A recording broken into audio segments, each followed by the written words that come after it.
And first of all, thank you all for coming. We appreciate you being here so soon after the holiday. I said summer was over, but Leah reminded me not till the 21st, so I'm not going to be so pessimistic. We wanted to start right away because we know a lot of you have been at work all day and would like to go home. So we're going to start, I think, we read the Survey Monkey, thanks to Leslie, and we're going to just go right into the issues that are clearly of concern.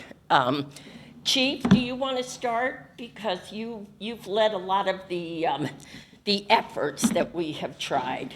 Sure.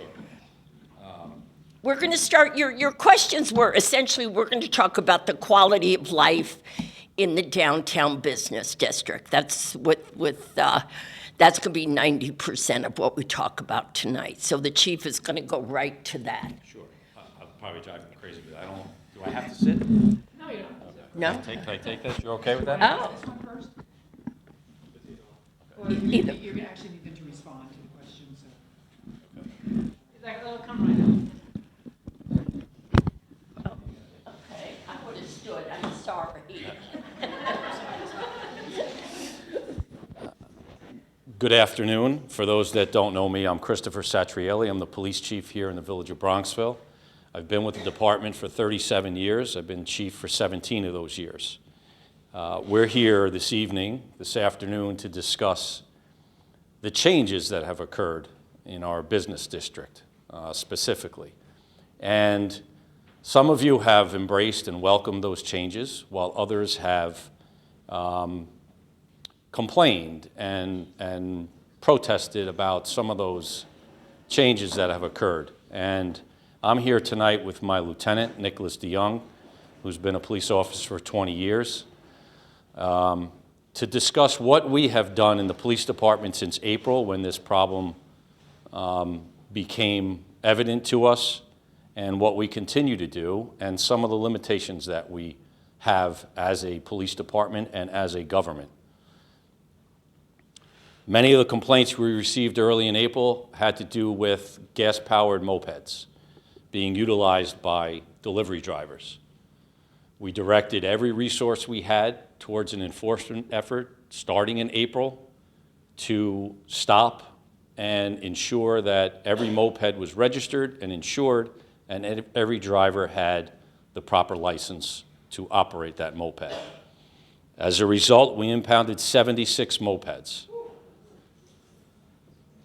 We issued 210 tickets, moped-specific tickets, since April 1st. So that's 76 impounds with 210 tickets. Those tickets are all adjudicated through our court. We have no control over fines. As a result of our effort, and as a result of the mopeds being impounded, we saw the same drivers coming back on e-bikes. So we had to shift our focus from mopeds, which really, for the most part, have disappeared from the village. There are still gas-powered mopeds, but we also have more than 45 still in impound in Yonkers. So we know they didn't all come back, but many came back on e-bikes and regular bicycles, and that posed a challenge for us as well. Once they shifted to e-bikes, we did our research, we consulted with our board, we consulted with our village attorney, and e-bikes present a different problem for us. And that is that about 3 or 4 years ago, New York State enacted a bunch of laws to legislate to govern the use of e-bikes on public highways.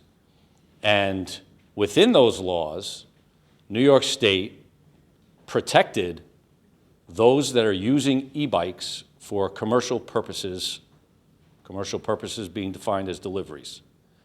So the delivery drivers that are using the e-bikes now are protected by New York State law. I'll give you an example.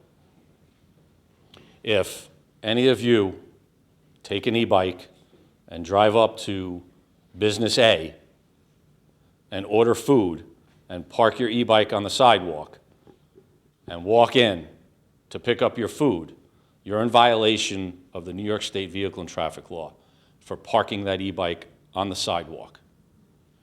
If an Uber Eats or a commercial delivery driver parks his e-bike on the sidewalk to pick up food, he is legal.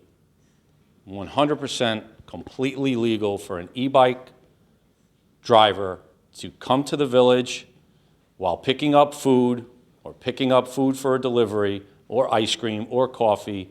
They are permitted by law to park their bicycle / e-bike on the sidewalk. They are not permitted to completely obstruct the sidewalk, but we have to be very careful when we define obstruct or block.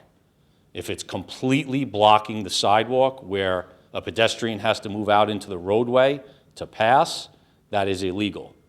But if you remember the example I gave you, that kind of sums up that set of laws that has made our job very difficult and has made a lot of you very frustrated over the lack of enforcement in your eyes on the Uber Eats and the DoorDash and the commercial drivers.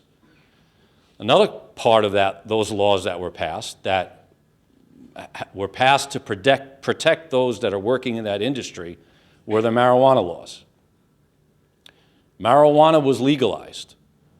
Anywhere, it's a complicated law, but this is it in a nutshell. Anywhere you can smoke a cigarette, you can smoke marijuana. That means on the sidewalk in front of Starbucks. That means on the sidewalk in front of Haagen-Dazs. That means on Pondfield Road. That anywhere you can smoke a cigarette in public, it is legal to smoke marijuana. The law went even further to handcuff, pun intended, our efforts. And it happened to me yesterday morning, driving on Midland Avenue into work at Kraft. The car in front of me, clearly they were smoking marijuana. I smelt it, I saw the smoke come out. I am not legally permitted to stop that vehicle to investigate whether the driver is smoking marijuana or not. The simple act of burning marijuana in a motor vehicle is not reasonable suspicion for me to stop that car. So the complaints we're receiving on e-bikes and mopeds and marijuana, we have very little enforcement tools to take advantage of other than what we are doing already and what we have already done. The double yellow line crossings in the village, the U-turns in the village. Since April 1st, we wrote 251 double yellow line tickets. As my lieutenant said today, clearly enforcement is not the issue because people just continue to do it. They're not multiple offenders. I don't know where they're coming from and why don't see, we flooded. We did a blitz. I know many of you weren't happy with our blitz.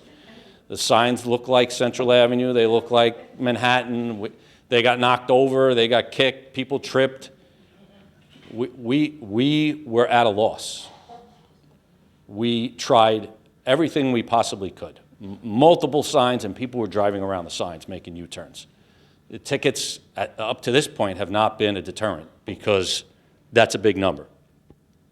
U-turns, 143 tickets since April 1st for U-turns. So, not going to do math here, but 210, 251, and one, we're over close to 600 tickets since April 1st, specifically issued within the business district for moped violations, double yellow line violations, and U-turn violations. School started yesterday, and don't you know, this afternoon we got complaints about speeding on Midland Avenue, school zone. And we haven't been there. We've dedicated every single resource we have to the central business district. Now we have to shift and remember that our kids are in the school now. So we struggle with deploying resources in a way that address every single issue that's happening in the village. And that's not a fault of anyone in this current government.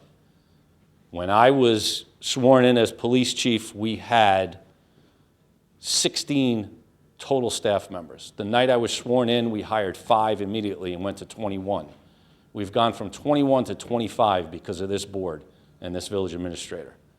Back when Governor Cuomo said reimagine policing and let's go a little easier and let's de-escalate, this board understood the problems that were occurring in the village and said, yes, we're going to de-escalate, we're going to continue training on de-escalation, but we're going to add to the police department so that we can enforce these violations.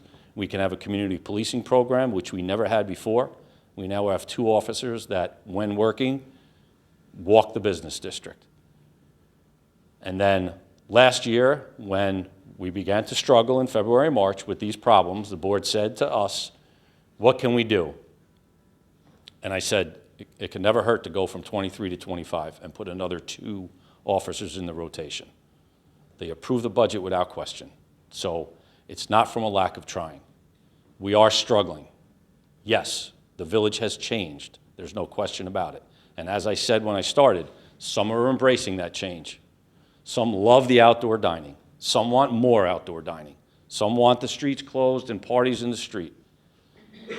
Others want to go back to 10 years ago, when at 9 o'clock at night, you rolled up the sidewalks and there was nobody in the village.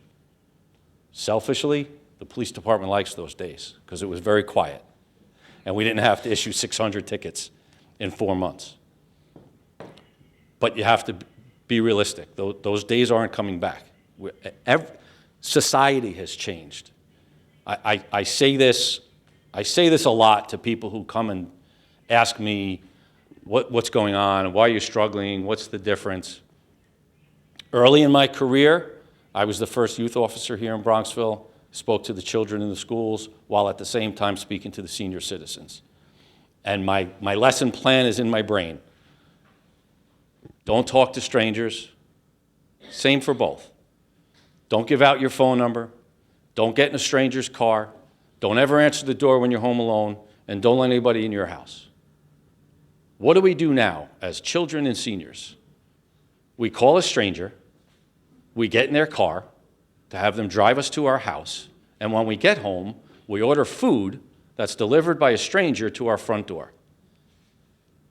There has to be a balance. I think we've gone just too far into the convenience. And I sit at Haagen-Dazs with my wife eating ice cream, and 6 deliveries go out by the time I finish my ice cream of little ice cream cups on scooters. Starbucks coffees. During the Rangers and Knicks playoffs, forget it. And we see that spike. If the Yankees and Mets make the playoffs, playoff games, you'll see that spike. Nobody wants to leave their house. They're going to order food, and it's going to be delivered. So we're trying to find that balance, but we're struggling at times. Could you address the 2 questions I get are, is there, and I've learned the hard way, there is no loitering law in New York, and what can you do? For example, I was walking here tonight and a gentleman was sound asleep on the bench in front of La Gravitese, full out asleep. Could I have walked over and asked him to sit up? You could have. You may not have liked the answer. We can, but we also don't want our officers to end up escalating a situation that is not illegal. But to the loitering, there is a loitering law in New York, but it's not interpreted or enforced as people would think. Simply sitting on the wall next to Starbucks, a group of 10 or 15, or backing your car in on Craft Avenue and taking your seat out of your trunk and tailgating on Craft is not loitering. The loitering law, as it's written in New York, is when you gather in a public place with a small group of people for the purposes of engaging in gambling or prostitution. That's it. Well, the problem is we've seen changes in the laws, and the changes in laws have made it more difficult for us to do our job. His motorcycle is also parked illegally. Right. Well, we have to be very careful in how we enforce some of the violations we observe, because they must be enforced evenly and they must be enforced across the board. We cannot selectively enforce laws on one group of people or one class of people and not the others. If our children are walking their bicycles into the village and lean the bicycle against the pole to go into Lang's, I don't expect my officers to write them tickets. It is legal to sleep on a bench. It is legal to sit on a bench. We cannot restrict our benches to residents only or customers. It is legal. We have a homeless woman that sleeps in the village every night for how long? At least 5 years. She sleeps on the bench. She sleeps in the ATMs. They kick her out. We call county social services in. We've had them in here at 3 o'clock in the morning to talk to her, to try and get her help. She doesn't want it. She wants to sleep on the bench. So fortunately, our bench cleaning cycle just started, so there are less benches around the village. We're cleaning and restaining them and hopefully retrofitting them so that you can't lay down. They're not made for laying down. They're nice long benches, but they should have a divider in the middle so that you have to sit up. I've seen it all. I've seen religious observances. I've seen clipping their toenails. It's all legal. And we are doing the best we can. We are encouraging and asking them to move to areas where we've cordoned off. On Craft Avenue, we took 4 parking spaces, made it scooter parking only. But we cannot force them to move to any one location. Mrs. Coloris?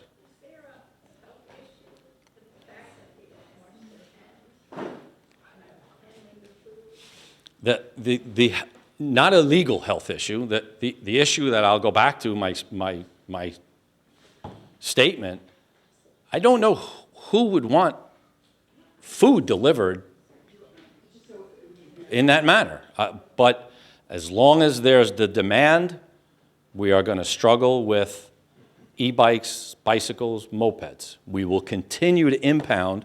We had 1 today, 2 today. We can't keep up. And you'll see in that effort, 1 impound is 2 officers for an hour.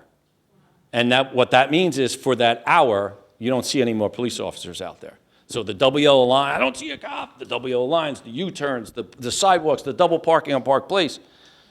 2 officers tied up today for an hour impounding the moped, which they should be doing. They're doing their job, but it's labor intensive.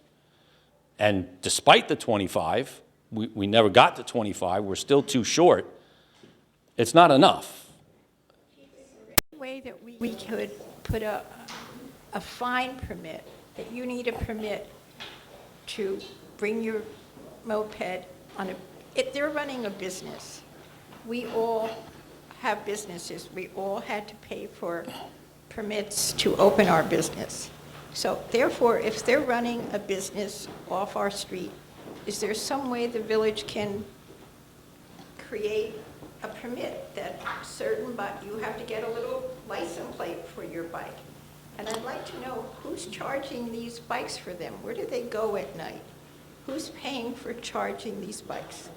That I don't know. I can tell you that Mamaroneck is struggling with the same issue, and Mamaroneck has, their investigation revealed that they're coming up on the train, taking Metro North. We haven't seen that here. We're close enough to the Bronx and parts of New York City that I don't see train activity, but in Mamaroneck, they're coming up. On the train, and there were 4 in my car. So it's happening here as well. So wherever they're being housed, wherever they're living, they're able to go back at night. You know, this will go away in the winter, but we'll all be back here in March saying, what happened?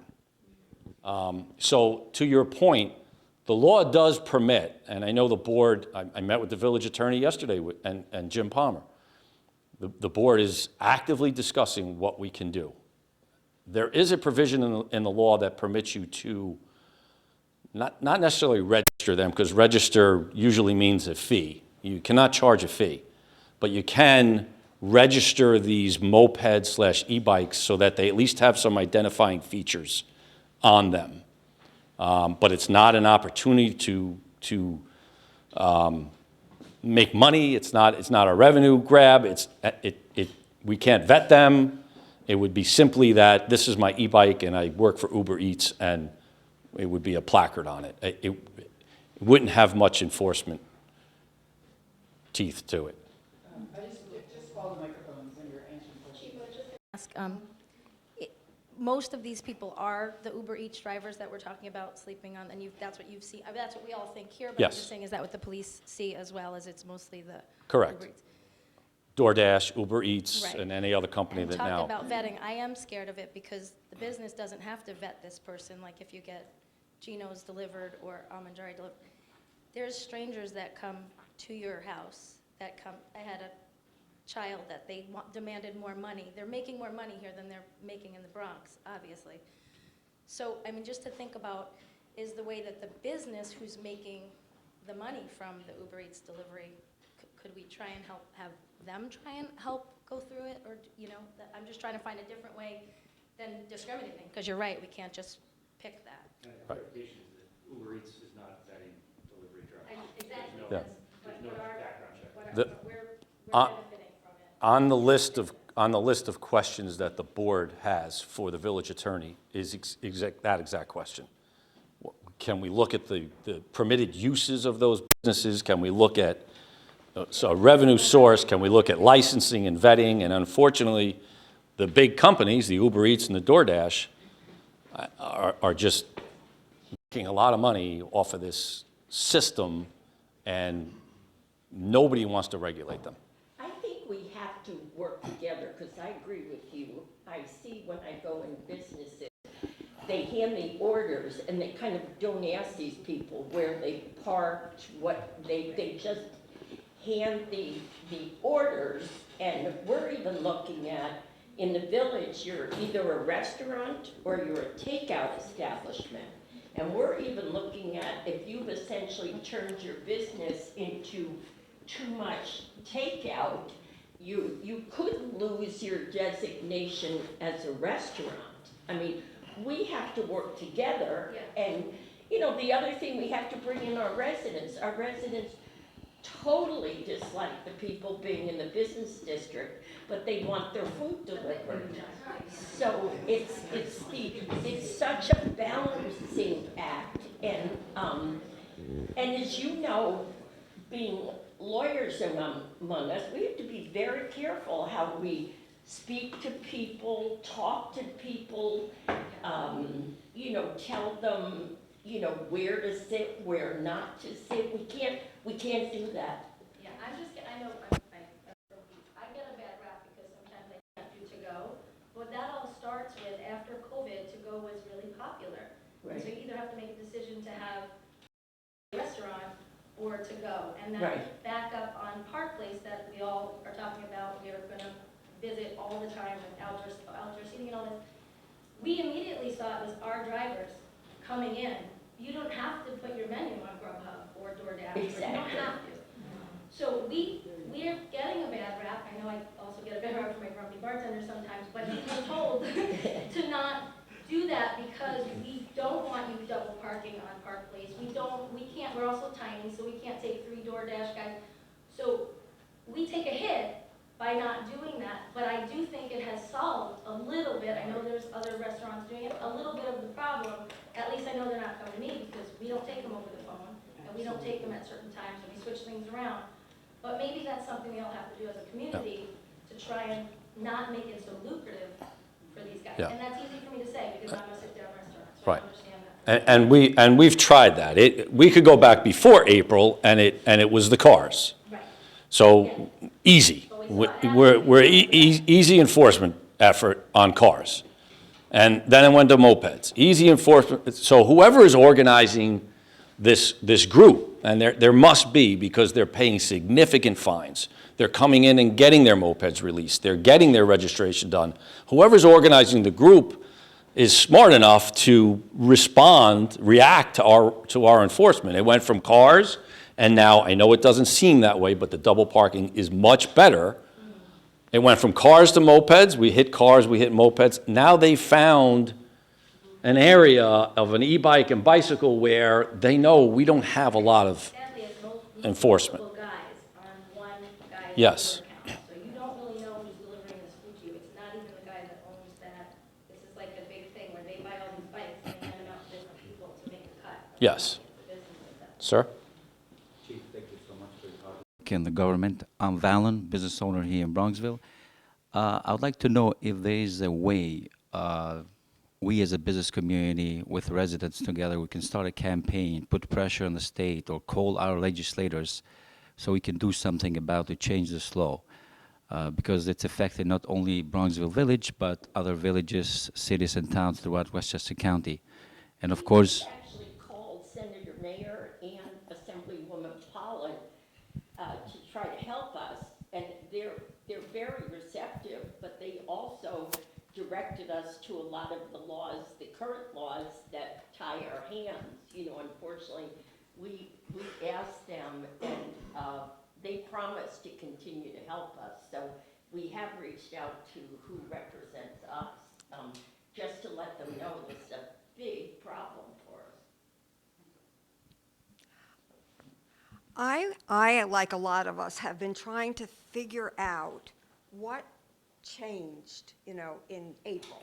The floodgates seemed to open. Yeah. Before we had some problems, but not, to the magnitude that started in April. And, kind of this, a little bit to your point, a root cause. Something really shifted and changed, it seems, that there has been such an impact on the village.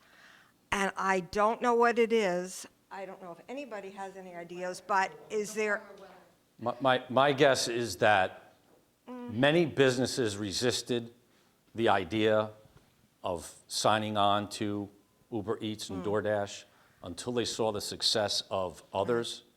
And then But- they said, well, let's try it. right. And then But once to you your try point, it, I wonder if there is some organization behind this. And well, there's, I think there must be. there's but a, I don't know there's how a, we- I mean, Yeah, there's a tremendous marketing yeah. program Yeah. attached to the two main ones, Uber Eats, and I get emails constantly from Uber, free delivery, free this, free that, 5 free deliveries. The marketing is impressive on those two companies, and I think businesses said, hey, this is free money. If I can, add 10, 20, 30% to my revenue, I'm going to do it. And once one did it, another did it. I'm not naming any names. Jim had a conversation with one driver. He did 100 deliveries in a day. 150, not uncommon. Over 100 would be a bad day, probably 134. To your point, I talked to the mayor of Scarsdale, and a bunch of their restaurants agreed to stay out of the program for the benefit of the rest of the community.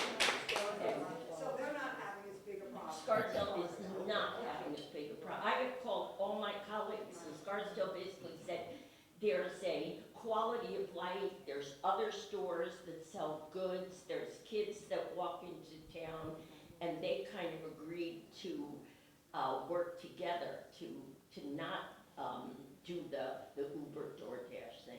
And that's how it's working in Scarsdale, I can tell you. Hi, Rick here. I have an office right in the middle of Park Place, so I am affected. But I also live in Scarsdale Village, and I can confirm there's nothing like that going on at all. But I also have an office in Midtown, and the same problem is all over the city, Yes.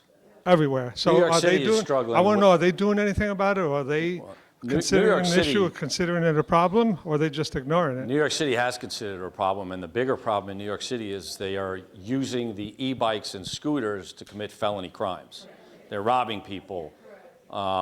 So they did a similar effort. I don't remember their numbers. They're obviously a lot more impressive than ours. But yes, New York City has started to impound these bikes because, as I said, they're committing more serious crimes. And number two, they don't stop. We've been fortunate.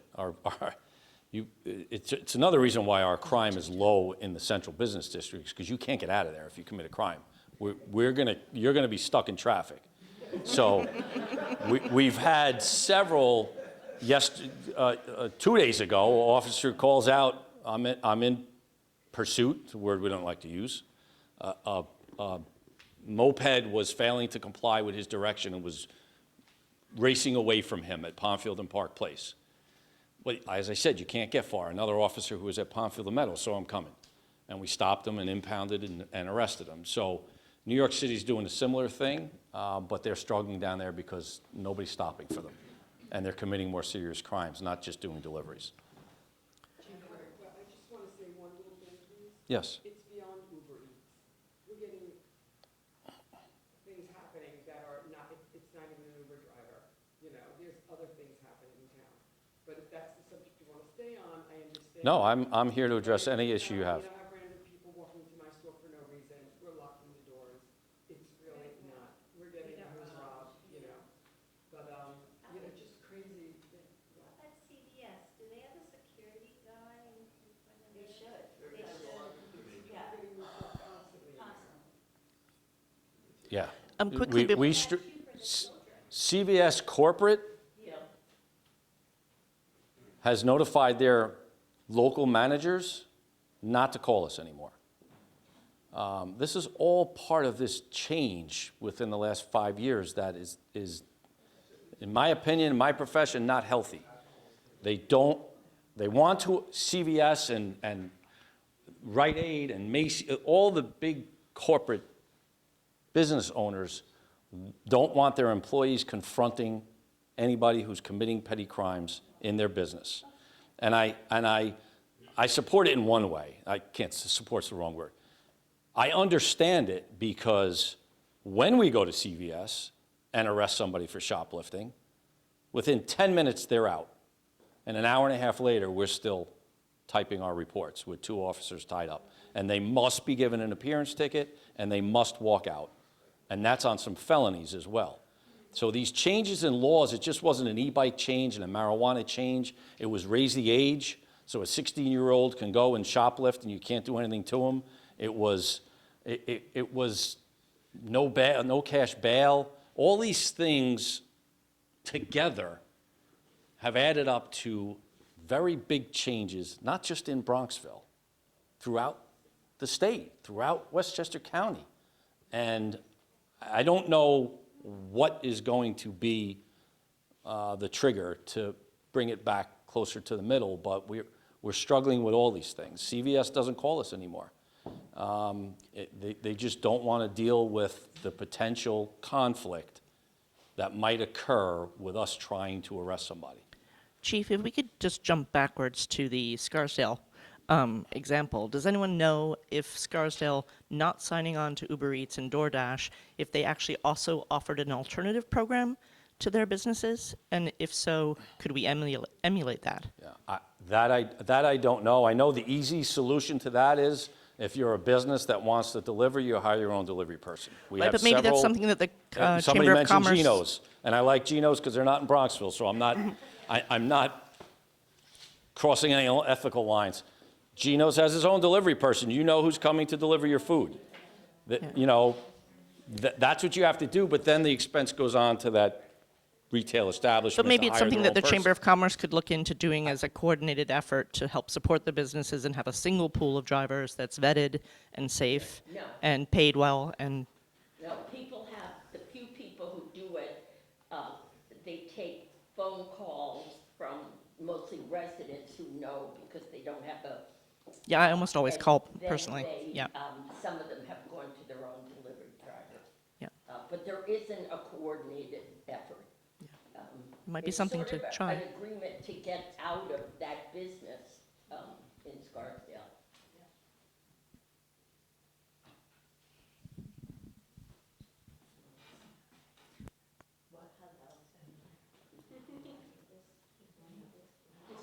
It's just for the. It's for the video. I And- want to acknowledge, I just mentioned, and she came in the room, how our elected officials are trying to help us with this, and Senator Shelley Mayer just came into the room. Thank you. I was saying they were talking about, can we talk to Albany? And I said, we've already spoken to you and Legislator Pollen, and you have been so receptive and doing research for us and finding out, you know, what we can and cannot do. So, We've had a healthy discussion on the struggle that we have in law enforcement with some of the new laws and how, as a state, we've protected a lot of the commercial Uber and Eats and DoorDash delivery people because they're entitled to work as anyone else is, and some of the laws make it difficult for us to clean the streets up or keep them out of the village, and none of us is looking to do any of that, but we want to make sure that the merchants here understand our limitations. Yes, Senator. I just want to say that, Shelley, let me just skip Yeah. your recording so they can. thank you for that, and thank you, we have had a very ongoing dialogue about how to deal with this, and I'm very open to sponsoring a bill that, if we can get it, and these things take time, that gives municipalities the ability to have reasonable restrictions on sort of where vehicles park, how many can operate, some of the other things that merchants have as problems. I think we should work collectively. This is not unique to Bronxville, this problem. Many small communities businesses really are having challenges. So I'm very open to working with you and trying to come up with some proposals that address the specific problems of merchants, as well as pedestrians and lots of other people with this proliferation of what I would call the personal delivery world, where everybody wants everything delivered to their house and their home. But we will work together come January, assuming we're all in place, to try to address these things in the most constructive way that can actually get passed. Not just a great idea, but that can actually get passed. Was there another question? Yeah. On any issue, law enforcement related? Yes, my issue is, we're focusing on Uber Eats and all this stuff and restaurants. That's it. I lived in the city 6 years ago, and I moved out to find this beautiful town in Bronxville. So happy. But what I'm seeing the past 2 years is what I saw in the city. It's unraveling. And we're being naive that it's restaurants and these guys on bikes and everything. Well, I haven't smelled more pot in the past 2 years and seen clusters of these guys in the past 2 years. And that's how it started in the city, on the Upper East Side, beautiful neighborhood that I lived. What I'm worried about is our kids. We have schools here, and what are these guys really delivering? Because when we found out in the city, they weren't just delivering food. They were calling in food, but they were also getting drugs, too. So we gotta, think out of the box. It's not just restaurants, people. We really have to wake up, especially people that have children. We I have understand that, and the schools. police department's supportive of that. I'm sure you are, If but we have any information that they're delivering anything other than the food, or we Yeah. watched. In preparation of this meeting, we watched them deliver. They delivered to Yonkers, they delivered to Yeah. Bronxville, they delivered to Eastchester. all We of a watched sudden, them all the people are time. getting deliveries. All of a sudden, I'm seeing all these guys. And Maison Rouge, I worked there. We had to lock the doors because these guys were taunting us. They were outside, just like this. I'm like, Right. what are they doing? Keep in mind, as I said, the marijuana smoking is legal. As much as we don't like it, I don't like it, I don't support the legalization of marijuana in any way, shape, or form. It is legal to smoke marijuana anywhere you can smoke a cigarette. I'm not talking about that. I'm just talking Well, about. you mentioned the smell of 2 marijuana. years. You're going to It's- smell marijuana Okay, until that law is but repealed. All of a sudden. Because they and with legalized that it, smell came this. because they legalized it about 2.5 years ago. So And we that's when- legalized it here? We have to. I mean, we allowed it here? We have to. We looked into, at the time, potentially banning smoking cigarettes in the central business district, which would in turn, we can't do it. We can't do it. We can't do it. Public parks, I get it. areas But like that. when But I mean, that that- comes around, the other comes around, and it starts unraveling, and there goes your neighborhood. I understand that. I understand that. We were the first community in Westchester to refuse to allow marijuana shops. It was us Thank you. and Sandy Scarsdale. Thank you. But, we have neighbors who want to have a whole street of marijuana shops. Right. And so it's a tough, it's hard. Yes. Yeah, so I have a press release from 2 years ago. Hello, everybody. So 2 years ago, that Scarsdale banned smoking of any kind on the public streets and sidewalks within their village center in January 2022. If we can- They're challenged that Ma- it's yeah. not- I don't know if they were My- challenged and if it was Yeah. stopped, but this came Yeah. out in January. And then also with the benches, I know, Chief, you mentioned putting in maybe, or you mentioned dividers. Yes. Has that been looked at? Because I live on Sagamore, and there is the homeless lady, every night she's sleeping on the bench down at the end of Sagamore. We're in the process of doing that now. Wonderful, wonderful. We've But if we can- we've removed how many, Jim? All the Central Business District benches are out? Probably a dozen. Being power washed and restained, and then we're going to retrofit them with a, Because I work with the Bronxville senior citizens, and every day they come in and they say, we can't sit down, they're laying across the benches, and Yep. it's awful. we're in the process of doing that right But now. if we could look into that smoking ban in Scarsdale, Yeah, and if we can do I- the same thing, it would be great. Because the kids can't even sit outside Starbucks. No. At lunchtime, there's smoking everywhere. Yeah. Thank you. What we did do was the village banned, prohibited smoking on, at village facilities, at Village Hall, here at the library. But the village was counseled, by village council, to not to prohibit smoking, following the adoption of the state ordinance, because it would be, considered, prohibiting the smoking of marijuana, which is permitted. How come when you go to the airport, it'll say no smoking here? So there's a designated area where you can smoke, and there's everybody else can stay away. Yes, airport's very different than our Central Business District. No, I know. Yeah. We can't, federal, yes. They can smoke anywhere on Pondfield Road from Meadow up. They can't smoke on Meadow, Pondfield, or Midland. Basically, your campus, any proximity to your campus. There's no distance. I mean, the selling of drugs is completely different. There's a distance. But in front of the post office, they can smoke marijuana. Absolutely. They could walk through the village, and as I said earlier, they can drive, and we can't stop them. The law does not permit us to use the burning smell of marijuana in a motor vehicle as reasonable suspicion to make a stop. Absolutely. Absolutely. Listen, I'm vocal in my association of chiefs, and we were all vocal. The recreational use of marijuana was legalized prior to a test being developed to test a driver for the use of marijuana. They rushed it. And it was also legalized before they had a board of marijuana controls, so you didn't even know the rules.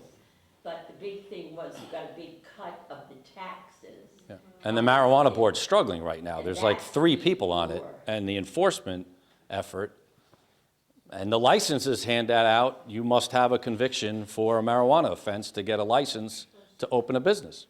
The first set of licenses. Fellas on the bicycles don't obey any traffic rules whatsoever. Yes. They are on the wrong side of the street. They make figure eights around cars. Last night, I watched as Mrs. Clark, who has a disabled son, first of all, she couldn't park her van in the handicap spot because somebody had parked there to go into the liquor store again. And she was parked on Pondfield Road on the side of Citibank. And she was walking with Francesco in his wheelchair. And this driver on his bike crossed right in front. Another young father broke away from his wife's side and went to her aid and wheeled him to the van and helped her get him in. And this is what's happening. They do not stop at the red lights. They go between cars. My seniors come in and tell me they were almost hit again, crossing the street. They have the green light, the bike has the red light. There's got to be some way of controlling And it. it's not necessarily Uber. either. Uber, So I don't know. No, it's anybody on a bicycle. not for, right. Anybody, It's- bicycle, People that ride bicycles, Uber Eats and DoorDash notwithstanding, generally don't follow the vehicle and traffic laws, and generally, police departments don't enforce them. So we are being very careful in being aggressive in enforcing these violations that have never been enforced before, But is there a without targeting. Chief, is there a law for e-bikes? You said that they can park on the sidewalk. Yes. But can they do all these other No. red lights? They do it all over the place. No, they need to comply with every, Then I think that's something that you guys have got to focus, and maybe they'll not like coming to Bronxville anymore. we are. We are. We have, again, have to be careful that the scooter that goes through the red light followed by one of our children or a parent does the same thing, that we're not a certain class of people or a certain segment of society. I wholeheartedly support the fact that, yes, they're committing vehicle and traffic law violations, and we're working on a plan to do a little more to try and discourage that behavior. We also have school kids on e-bikes. Yes. Yeah. So, yeah. Well, a school kid on an e-bike can't be ticketed unless they're over 16. So they can do whatever they want, and unless a parent observes a violation, we can issue no tickets. And I'm glad we have this. We should do this once a month, because there are a lot of people that don't understand the struggle we have and the restrictions we have within the law. And that's not the senator's fault. It's not the mayor's fault. It's not Jim's fault. This is just what has happened over the past 5 years, where changes were made and society, in some respects, wasn't ready for those changes.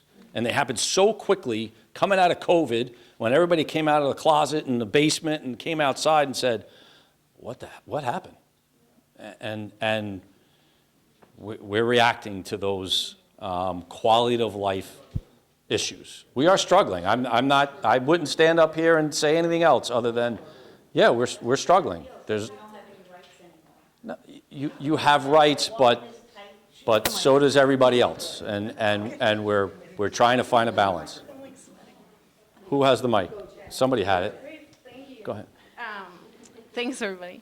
My name is Jen Frost, and I was at the last town meeting, and I grew up here. I've been here 57 years, and I really thank you for this conversation, and thank you for what all of you do for town. And quite honestly, I was going to say, how can we help? Like, when we all leave here today, and Survey Monkey and all that, it's wonderful, but like, do I put on a vest and walk around like neighborhood patrol? No. I mean, not like Jen Frost Citizens Arrest, but I do ride the train. I work for a psych hospital on the Upper East Side. It's part of New York Presbyterian. Like, I understand, I've seen firsthand. I worked all through COVID. But I think, you need some help. And there's a lot of people sitting here and business owners, and like, how can we work together, as you said? Like, what can we do? There was a good point in the Survey Monkey Thank you. wrap up where somebody had said, or there was a line in there that said, none of us are looking to hurt any of the businesses that are profiting from these delivery services. However, if you just limit the use of the services, and instead of having the delivery, the weather's beautiful, walk down to the village, buy that ice cream at Haagen-Dazs, and while you're at Haagen-Dazs, you might end up walking around the corner and supporting another business, and that removes 1 or 2 or 3 e-bikes. I'm not saying, nobody here is advocating getting rid of all these delivery bikes, but if every resident just a little bit decided, tell their children, no, you're not going to get this delivered. Go walk, ride your bike down. Don't go through a red light, but ride your bicycle down to the village and shop in the village. It will help every merchant in the village, and it will reduce the number of e-bikes / regular bicycles that are here, because the demand is 150 deliveries a day. Jonathan? And then there's this gal out with the striped shirt. Sure.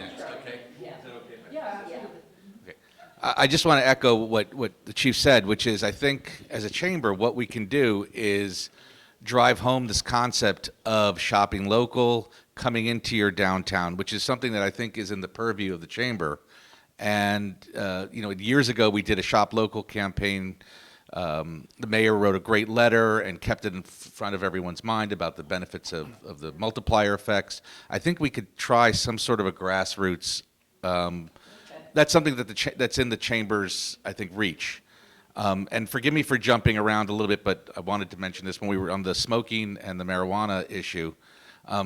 Poor Jim's heard me mention this before. But the cigarette smoking, I lease a couple stores in the town, and I get phone calls about the cigarettes. If there's a way we could revisit that again, and I tell you, Jim's been so great about making sure things don't go into the sewer systems, because that goes into our water supply. I mean, the cigarette butts and everything else that goes along with smoking.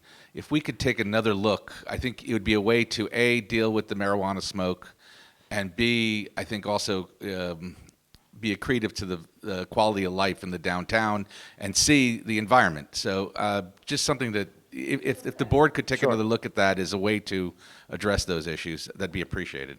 I also thought that our chamber executive director, president, I wouldn't mind at all going door to door to our restaurants and talking to them about, I think we have to do the real personal approach. I mean, my big frustration is I cross-referenced a lot of the restaurants who do the most Uber, and they don't belong to the chamber. I mean, it's mind-boggling. So I think we can do a little personal suasion too, and have people feel responsible. They're getting the profit, but the benefit to them is a negative to their neighbor, to our village. I mean, I would like to work with you and just go door to door and have some conversations. The mayor and I participate for the last too many years but with the Walk to School Week. And it's amazing during that week where the volume of vehicular traffic is reduced to a level where there's no backups, there's no staging, there's no stacking, because everybody's walking to school. So we can do the same, a shop local week, commit to a week or 2 weeks or a month. Man, wouldn't that be great? Shop local month where no deliveries.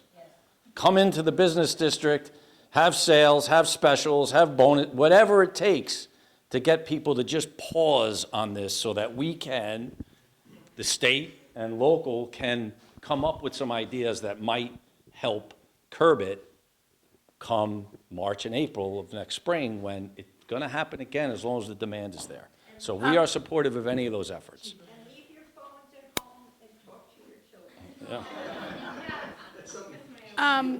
Has there been any thought of possibly having like a DoorDash stand, like the taxi stand, where they would all be corralled in one area, like by the taxi stand? It is a food taxi service, just like taxis are a people taxi service. It's a food taxi service. We did give a spot for them and alerted them, and one day we even brought everybody water. We thought maybe that, but they want to be as close To the business to be first.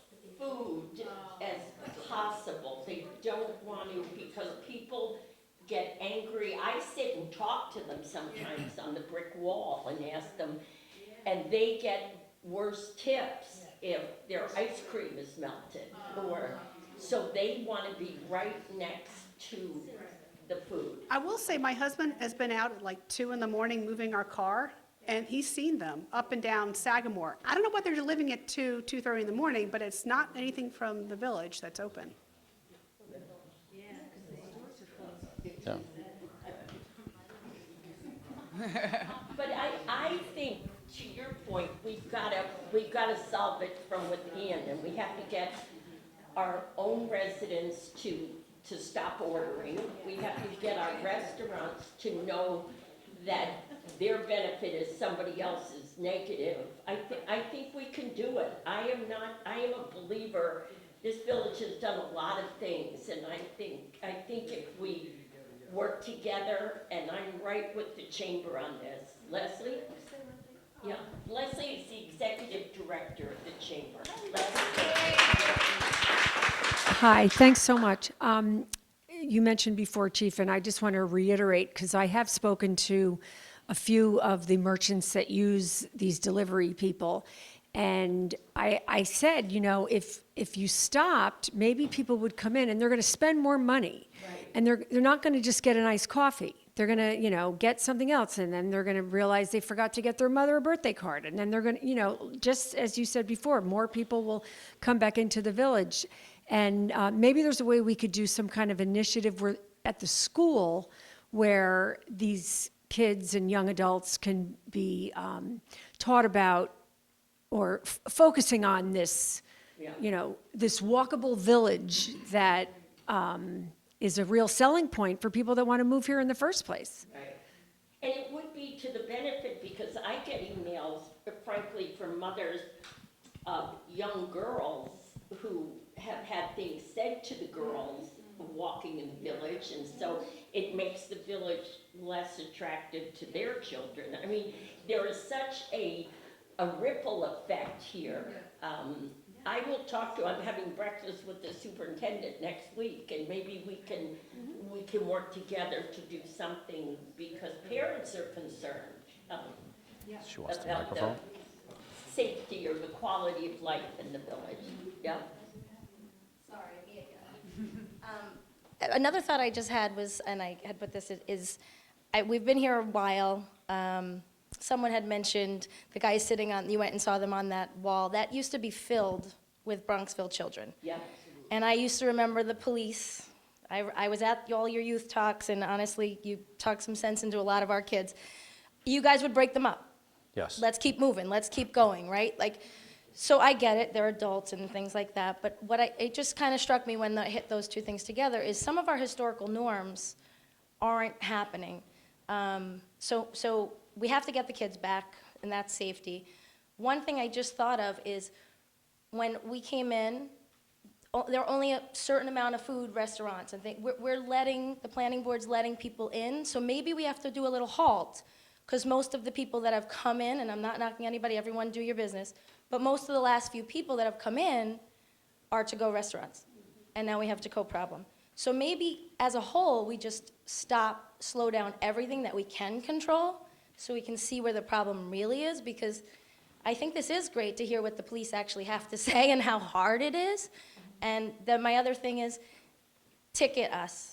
I don't park illegally anymore because my tickets are like $80, because you get ticketed 10 times and they go up, right?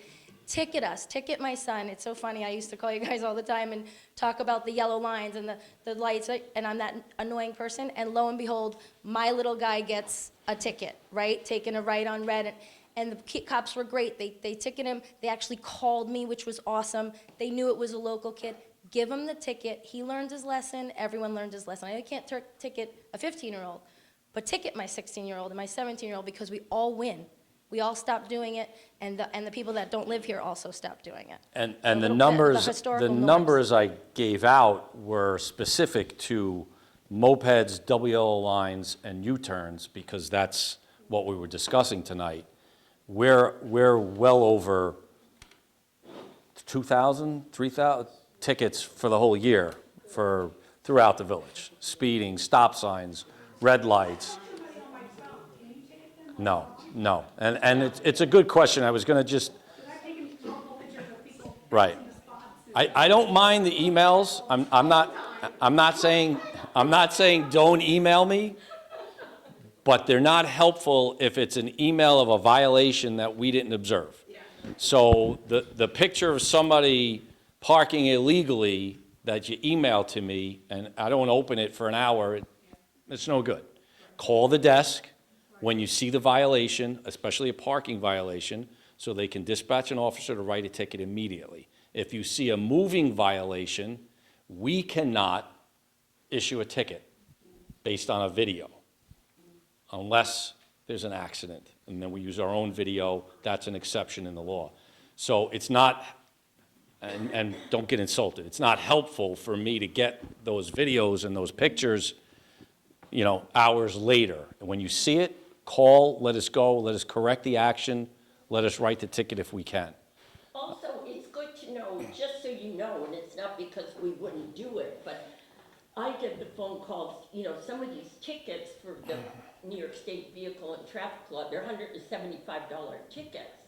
Well, the village gets about, I think my clerk told me, $12. So writing a ticket is a loss for a community. Not that you shouldn't do it because of the safety factor, but I get all these messages, Mayor, you could lower the taxes by, well, you think of the officer's salary, Yeah. the gas, the car, the court time, the judge, and we get $12. So It's not a big source of revenue, and it's not intended to be a source of revenue. It's intended to change behavior and make the streets more safe. So we get it all, Chief, you can make a fortune. Just put a guy here, he can pay for himself. No. No. All right, Chief, can you just address another issue, which is the Cisco trucks and all of these delivery trucks? They used to be small box trucks, now they're 18-wheelers. And as it gets colder, they'll park on Craft, they'll idle for an hour, sometimes 2 hours. Sometimes they get there, and they're coming from Jersey City, they get there an hour before the business opens, so they double park an 18-wheeler and idle for an hour, go get breakfast, and then come back. Right. And so this is more of a winter problem, but what is enforceable regarding this unbelievable amount of 18-wheel trucks that are coming into a small village and parked where you're with the UPS guys and the Amazon deliveries, where you can have 8, 9, 10 trucks, and then you have cars having to go on the other side just to get around. Is that something that you can address? Yes, part of the specific location you're talking about, because I've seen it multiple times, with the silver Cisco truck and the blue writing and the red stripe, is part of our initiative to make the central business district more pedestrian friendly. And it involves potentially putting an island on Craft Avenue, similar to Midland Avenue, from Park Place down to Cedar as a traffic calming, and to prevent the ability for somebody to double park there, especially a truck, because they'll be in the lane of traffic. So we've seen that, we've ticketed that, we've moved them, but part of our initiative that I believe you're going to speak about tonight, or at least at a future date, will be to improve that location as well as Pondfield and Valley and Craft and Park Place. That is a problem. I don't want to blame everything on outdoor dining. People in the room know that I'm not supportive of it. I think its time has come. However, while it's here, it's common sense to say that if a restaurant has 30 extra seats outside, 20 extra seats outside, you add them all up and it's 100, 150 extra seats, that's more product that needs to be delivered to the village to support those restaurants. So that's part of the struggle that we are dealing with on more deliveries, and more people using Amazon means there's more Prime trucks and there's more UPS trucks. And so we're a dense central business district. There's a lot going on. We have a train station, a K through 12 campus, a movie theater. We're struggling with a lot of those issues, but we're well aware of it. And I think the pedestrian improvements are going to prevent that specific activity that you're talking about. Right, and when we talk about what can you do to help us, making sure that you don't have employees that are parking for prolonged periods in those commercial zones that are for the drop-offs. This is, we have other residents who are saying, get rid of these delivery zones because people are abusing them and they're parking there all day. People call me and say, you know, an employee of a business is parking in those spaces. We've looked at Park Place about potentially making it one way. It doesn't seem to work, but we have discussed about potentially adding another unloading zone. But again, you know, this is like, I have my list of little things that the merchants can help us with, but, you know, smaller quality of life issues you can definitely control, and that is making sure your employees park where they should. Don't feed meters on Main Street. the village does not allow any merchant to put a business card in the window and for a PEO to look the other way. It doesn't work. PEOs have been directed to ignore them, but business owners put cards in windows. They think they're going to get treatment. We have new PEOs. They've been told to enforce consistently and uniformly, but that also means having your employees get the basic merchant permit if they can't afford a long-term buyout. You can reach out to Village Hall. We can tell them where to park, but don't take the spaces that are for the public. Don't pick up those loading zones. You know, I got another complaint over the weekend that there was a delivery vehicle parking in a handicap spot and making a delivery to a local business. Can we try to get the police there to enforce it? But the point is, talk to your own delivery companies and try to be compliant. Don't, look at your site plan of your approved use and stick with it. Those are just some small things that are, that also add up to quality of life issues. We looked at trying to even inquire about seeing if there was such a way that these deliveries could come in at consistent times, like maybe even those that use the Park Place alley. It's impossible. Even the businesses will tell us, if I knew when the truck was coming. In the post-COVID world, the size of the trucks have changed, the number of trucks have changed, and it's all very inconsistent, and I suppose that was part of that whole supply chain issue. Yeah, and as we adjust to the new laws and the marijuana and the bikes, the trucks is something we're well aware of. And it may mean more loading zones and less public parking. We have a garage that's empty, we have a craft lot that's empty, a garden lot that's empty.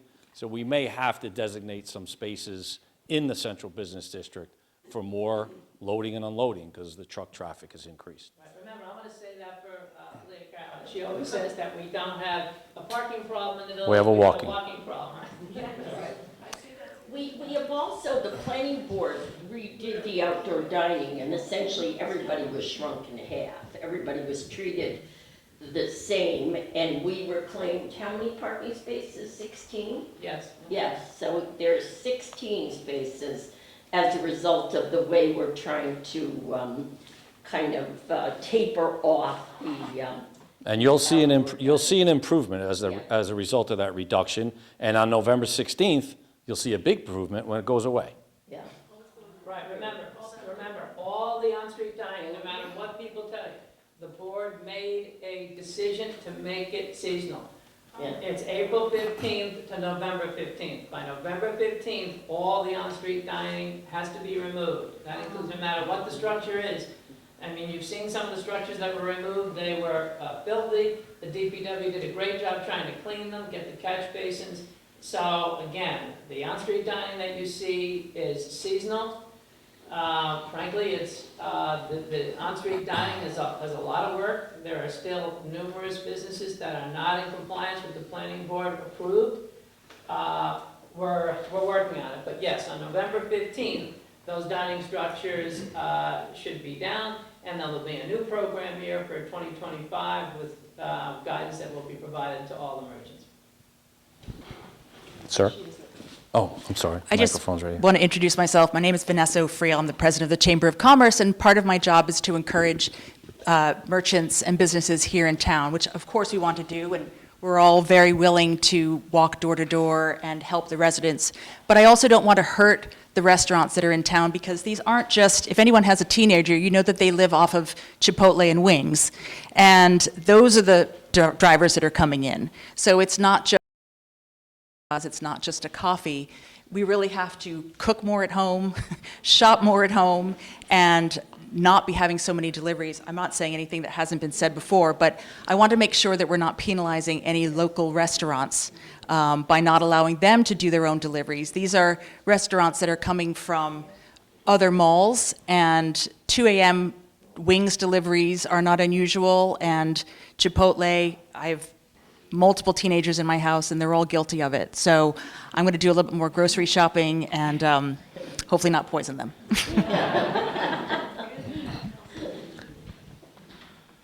Sir, yes. Chief, of the tickets that you have issued, you said there's like 300 tickets, and they're basically moving violations. It's a 2 points, if I'm not mistaken, and a couple $100 fine. Correct. Do you guys keep track or follow up? How many of these have actually been implemented and people got the fine and got the points? Because I got to believe that your insurance is going to go up and everybody's insurance has gone up crazy now. Why people would continue to do that? I walk the town, the village, twice a day. And I can tell you, U-turns are in your face. I've said something to people. I've got the high sign a few times because it really antagonizes me that they cut across the double lines. And they I see know. the sign. They do it right in front of the sign. I know. So are you guys following to see if the judge is giving these guys the tickets and they're paying the fines? Yes, I don't have any statistics I for just- you, but I can tell you, I work in the court as well for the last Okay, year so and a you half. see it. So I see the lines, I see the fines, I see the penalties, and I'm sure, I would think the board is getting monthly court reports of the revenue and the process that happens One other after the quick issuance. question on, there's a no left turn sign going on to Park Avenue. Park Place. Park Place. That you Is can't that- see because is by the that time you ever- make the left. Is that ever enforced? Oh, the 9, yes. Because it used to always be enforced. I haven't seen it enforced, and that's one of the biggest problems you have with traffic jams. Yes, that's part of the 143 tickets since April, failing to obey a traffic control device. That's what that's written on. So that's U-turns and left turns. There's lines, 5 cars We backed do, up. I know, Wait. I know. Consistent. We do, I promise you, we do. Community officer that walks We- the beat would keep an eye on? Yes, absolutely. The CPOC, the community policing officer, part of his detail is to move double parkers and to stop and identify people who are making left turns. It's difficult for him to write a ticket because, no, we have an incredible team, yes.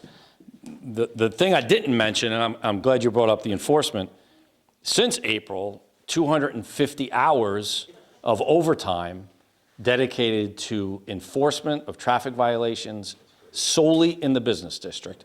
That resulted in 62 extra tours. So that one of the struggles we have is our officers go on a medical aid case, our officers go on a crime, and they're not available for an hour or two or more to enforce. So this board committed more overtime money. We filled up the work slots so that the regular overtime is dried up, and now the officers are encouraged to issue violations and do traffic enforcement on that. So that was a 62 extra tours that would not have been out there, and as a result, we have the 400, 500, 600 tickets since April. So we can't be everywhere, and I understand your frustration. I see it.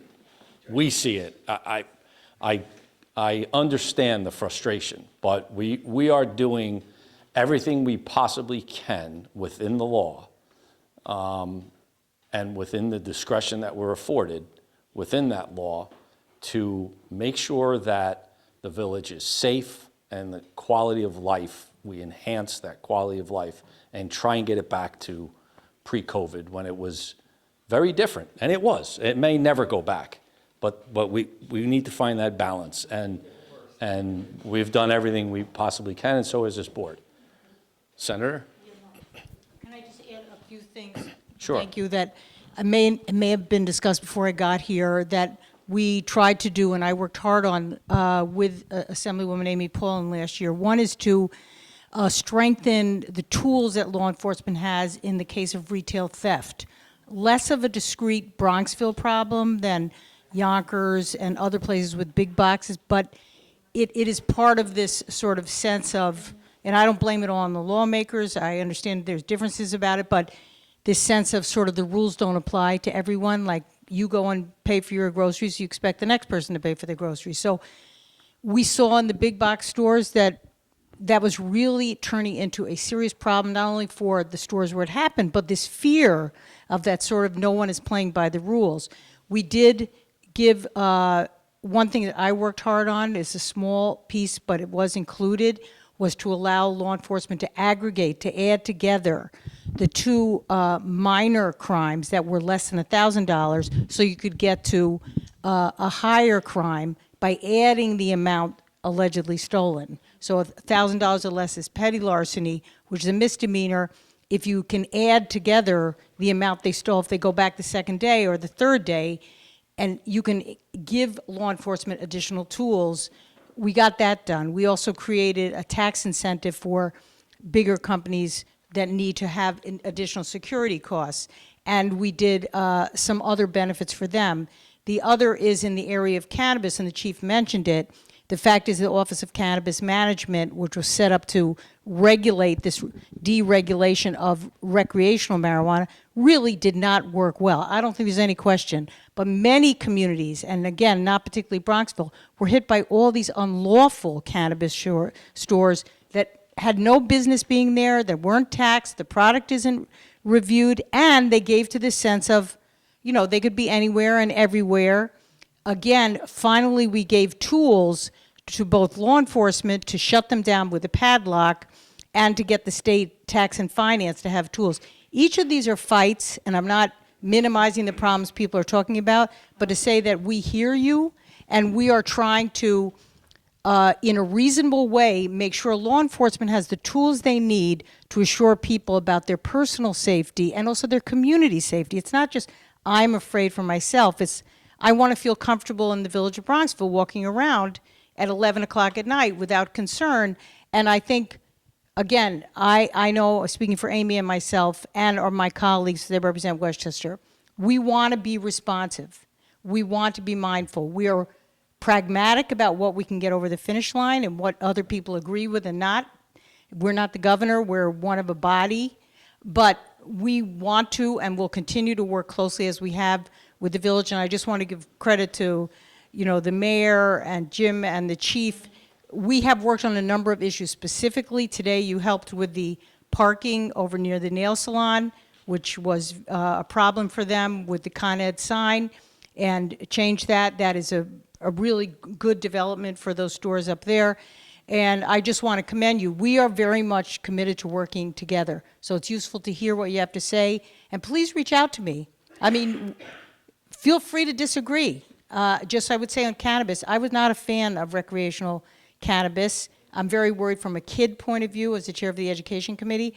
The votes were there. So the best I could do was to get more of the money allocated to public education, to require more disclosure about edibles, which I continue to be very worried about for kids, and to try to get the best I could out of a bill that was going to pass. Sometimes the bill is going to pass, you got to fight to get the best you can, but I've always been concerned about it, and I share the concern about smoke being everywhere and kids having access. You know, we are not unique in New York, we have it, but I just want to encourage people, please feel free to reach out to me if you don't have my email address.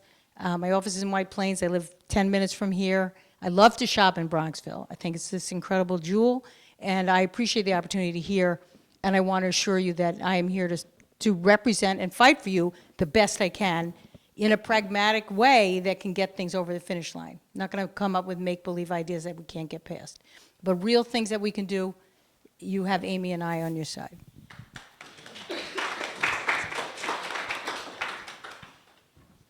Any other questions on anything? I have one more. Yeah. I'm just curious, in Scarsdale, that there are no of these drivers, Uber drivers, I mean, any of these people around the delivery people. And I'm wondering how the merchants in that town got together to acquiesce to not have them. So what did they do? Should we be talking to them to find out what they did so we can share that with merchants here? I mean, I don't know, but I mean, I've lived here my whole entire life, and I am stymied by what's going on here. I think it'll be helpful for the board to reach out to the Scarsdale board, as well as the chamber to reach out to the Scarsdale chamber and say, what prompted this unwritten agreement? What prompted this deal? I mean, And how was it put into place? Could you have like a roundtable discussion with maybe people from Scarsdale and some people from here, merchants from here, to find out this is what we did and this is how it worked and it worked great and now they don't come, yay. I will do that. I will call my colleagues in Scarsdale and learn the mechanics of how they got to where they are now. You could have said that at 5 o'clock, we would all been out of here. Thank you. Anything else? Any law enforcement related, any public safety related, while you have me? Can the meter guys ticket the people who double park? Is that? Yes. That would be great, because they nab me in 3 minutes. I think they'd nab any guy double park. Because Yes. I find, just watching, some people don't even park in the spots because they don't have a quarter, because it's actually. There's an open spot and they double park outside the open spot. Yeah, I know. All the time. And it's also locals, you know, sometimes I'm like shaking my head at my own friends. But if you don't have a quarter, the chances of that cop coming around the corner are so much less than that. I mean, everyone knows we're Right. notorious for getting tickets here. If they could ticket them, I mean. some They of those they guys- can and they do, and I think we have 3 new ones that are in service training right now. So you're going to see an increase in parking tickets. Yeah, that would be great. Yay. Just going back to the idling, maybe you said it already, but, oh, sorry. In terms of the idling, is there any enforcement on idling? Yes, Because there's an idling law. I'm just, at the school on Midland, I mean, these are residents who are idling, picking up their kids. Sometimes for an hour, at the pickup line, or in town, I park and then go shopping, come back, the car is still on. The refrigerated trucks are exempt from that, and that's part of our struggle with the Cisco trucks. But yes, our own parents are the biggest violators of the idling law. Yeah. Coming to the school to pick up, trying to get there early to be first in line, Right. and they sit and they wait. And yes, we do encourage them to stop idling. Have we written many tickets? No.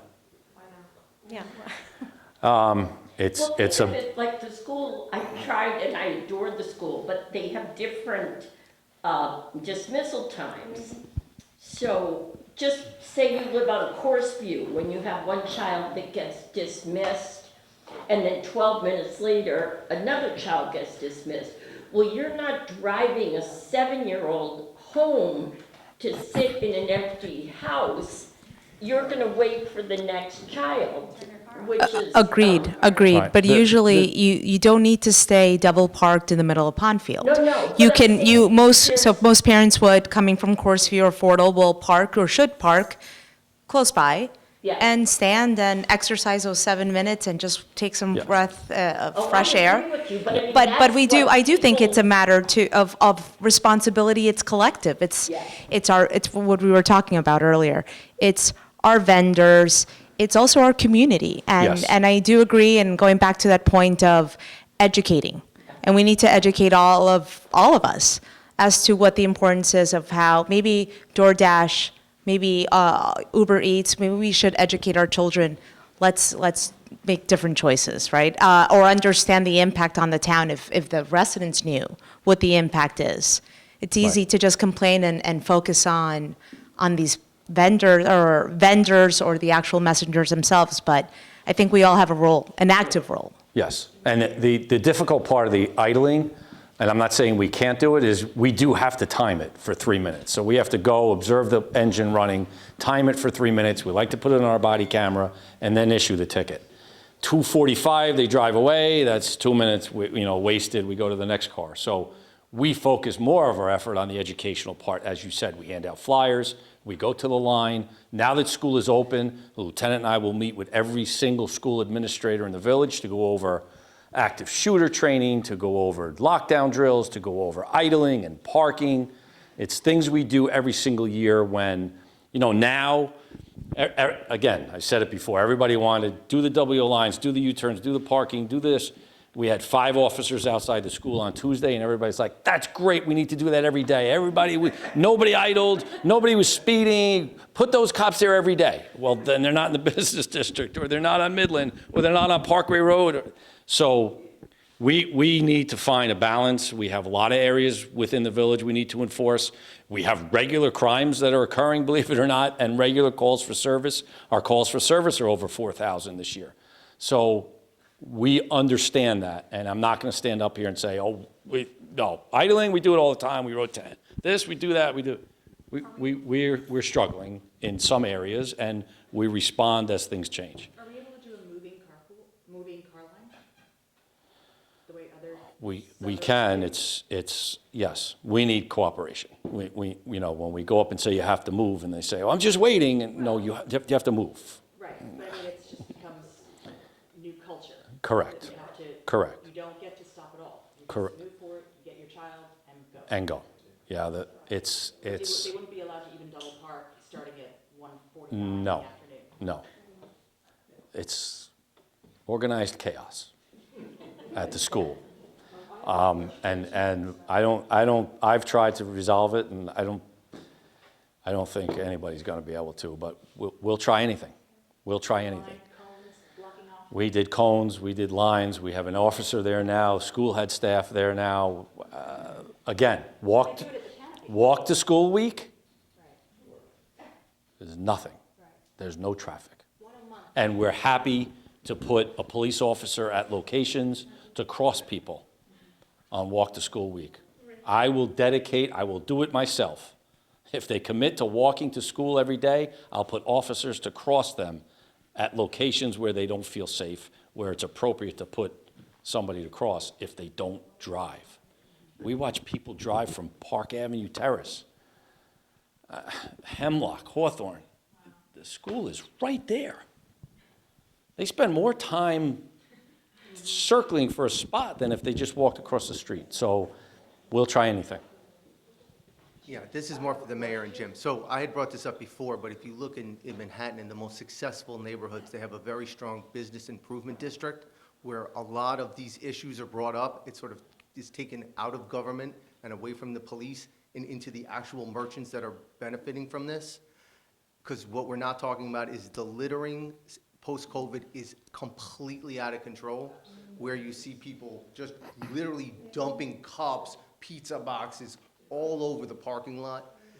The bins themselves are disgusting, overflowing, they're not cleaned properly, they smell, so there's a bunch of different issues that sort of fall in between you guys, and if you look at Manhattan, there are business improvement districts that has a structure, everyone's involved, residents are involved, merchants are involved, schools they're all involved in making sure that the streets are clean and it's planted properly.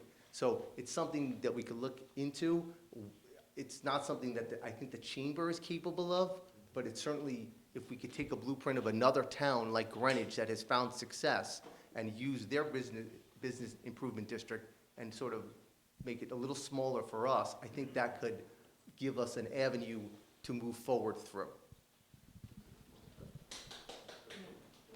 Yeah, I'm sorry, and just on that point, and that's something the board has discussed, but if everyone knows, the business improvement district is essentially the businesses decide really how big or how small you want a district to be, but it comes at a cost. But you decide what's important, and yes, you see it in New York City where the business improvement districts are paid for by those abutting merchants. But to that point of small quality of life issues, the DPW, I see them, they are going around and they pick up the garbage early morning.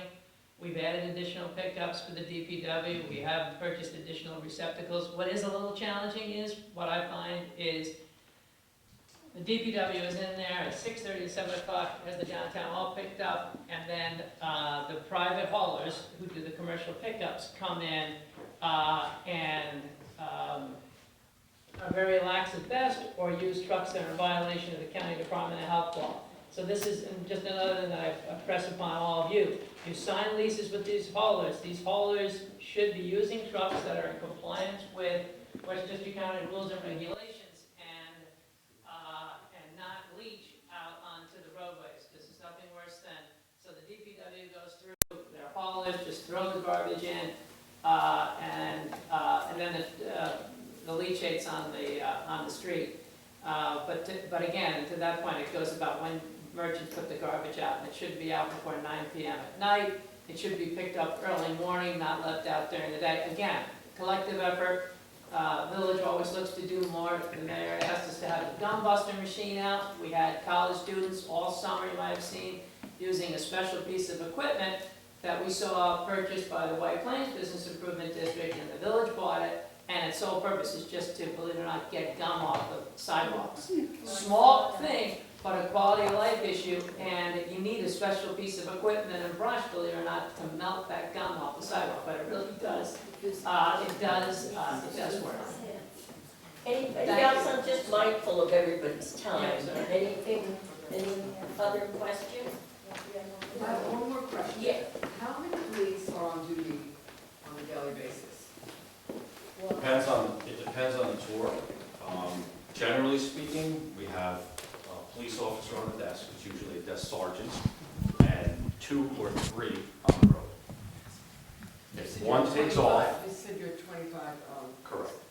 and you only have like 4 or 5 on a daily basis? Because they rotate, they're rotating shifts. So the first shift of the overnight would be a sergeant, and 2 or 3, that would be 4. The second shift would be 4 is 8, the third shift would be 12. There are officers that are off and rotating back in. And then of that 25, I'm included, 2 lieutenants are included, so they're out of the rotation. So in the rotation is really 22, where 2 short is 20. So you see that 20 doesn't stretch very long when you have rotating shifts and they have to have days off. And the minimum man, if somebody takes a day off, it goes down to a sergeant on the desk and 2 on the road. We will never have less than 2 on the road. No, it's not a lot. We have 1 officer covering from Midland Avenue all the way up to Iowa University and all the residential areas. You know, we don't forget, but in a forum like this, you forget that we have 6,000 residents. Yeah. And they have homes that need to be patrolled. And that 1 officer is in that sector of the village, patrolling those homes, answering burglar alarms, responding to medical aid cases, responding to crimes in progress. So there's 1 officer in the business district when the community policing officer is not working. When he is working, that's an additional officer. So it Doesn't seem like a lot. it's not a lot, but to increase beyond maybe 1 or 2 or 3 more is not cost effective for what it costs to bring on an officer and maintain an officer with health care and pension Wouldn't it benefits. help the situation that's going on in Bronxville? We are helping it, and this board is helping it by committing overtime. Overtime is cheaper than bodies. So we're adding 62 shifts since April, and that's an extra officer out there. And you get more out of that because that officer is assigned solely to traffic enforcement in the business district, or solely to radar on White Plains Road, or radar speed enforcement, or radar on Parkway Road. So we're able to selectively enforce the violations that we're getting complaints on with a single officer versus telling the officer who's on post, listen, while you're driving around and you might have 4 alarm calls and 2 medical aid cases today, do me a favor and do the WO lines on Pondfield. We may look at their log at the end of the day and they were on calls for 6 of their 8 hours. So that's why the overtime is a more effective way to manage those complaints. I think I just also wanted to mention, for those of you who might not know, this is Helen Knapp, who is a village trustee. And Helen has taken a particular interest in the business district. So as much as we don't have liaisons anymore, Helen is our connection to the business district, and she's terrific. Microphone duty was really what got Yes, me you here did a great job tonight. I think we'll end it with Florence. You have one last thought. To add to the police situation, years ago, many years ago, we go way back, Chief, we had auxiliary policemen working here, and they would free up a lot of the officers to go onto the street, and they would be doing, am I not correct in saying they would be answering the phones, doing a lot of the desk job situations where our guys in blue that we really need more of out there were freed up. Maybe we should consider some auxiliary policemen coming aboard again. What has replaced that program is civilian dispatchers. And we are examining the possibility of putting a civilian dispatcher inside or transferring dispatch to another agency. Tuckahoe recently transferred their midnight dispatch to the county police because the call volume is very low. we're examining those possibilities. Being old school, as you mentioned, we go back. I personally, as the police chief, want a Bronxville police officer answering that phone and responding to a walk-in complaint. I just feel that our in-service training program and our assessment of potential candidates is so strong and stresses a family environment here within the police department that I'm afraid if we bring a civilian in, the residents and visitors and merchants are not going to get the service that they deserve and expect. But we are looking at the possibility of pushing some people out of the building. And there's only one. There's just one person answering the phone call. But that may help in augmenting our patrol coverage. Years ago, there used to be a lot of ex-military guys. Yes, the auxiliary police have gone away. They really have. I just one thing about the on-street dining, so it's seasonal now. Yeah. It will come back in April. It will come back in April, and the board is discussing in what permutation it comes back. Oh, okay. Yeah. Okay. We're trying to balance the interest. I mean, I think we had the most incredible community because the non-food merchants have been patient beyond patient with the parking spaces being taken, and we're just trying to have a fair balance between outdoor dining, which does bring people into the village, the residents. I think we did a survey and 85% of the residents love the outdoor dining. So we're trying to, it's a balancing act, but it will, in the springtime, it might be a different permutation. But thank you, that's a good question. And just, we will work together, the chamber, I've got a lot of great ideas from all of you. We're gonna see how it works in other communities, because I'm a big proponent of not reinventing the wheel. And whoever does it well, we're going to talk to, and I work so well with the chamber. We'll do some door knocking and talking to our own merchants and the school, because you're absolutely right, this has to be a collective effort. And I believe it's immensely solvable. And thank you. Thank you.